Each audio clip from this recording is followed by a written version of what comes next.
Näyttikö tutulta? Mä veikkaan, että aika monella on käynyt just noin, kun on joskus siistinyt omaa puutarhaansa. No, tota ikävää tapahtumaa sun ei tarvitse enää koskaan kokea, koska hommaan on keksitty ratkaisu. King Balls Trimmeri, joka hoitaa sun puutarhan kuntoa kuin silkkihansikkaa. Nimittäin laitteen terä on suunniteltu nimenomaan leikkaamaan karvat sieltä aremmistakin paikasta turvallisesti. Ei enää verileikkejä, mitä alussa näet. Mä käytin tuota King Balls Trimmeria noin 2 viikkoa ja mä totesin, että nyt lähtee kaikki vanhat trimmerit kierrätykseen. En mä tarvii oikeesti tasan ton yhden koneen. Ja ihan piakkoin muuten tuossa tuohon koneeseen erikseen paranoja-pää, jolla sä saat aivan sängettömän tuloksen. Akku kestää tässä laitteessa ihan sikapitkää ja toi valo on itse asiassa yllättävän tarpeellinen, kun ajelee vähän pimeämmistä paikoista.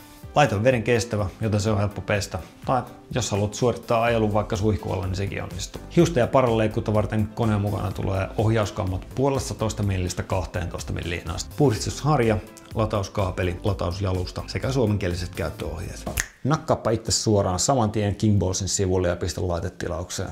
Elämä on paljon kivempaa ilman karvoja, ainakin tietyissä paikoissa. Ja se piti vielä sanoa, että jos et itselle sitä tarvii, niin tää on aika hauska lahja kaverille tai vaikka omalle puolisolle.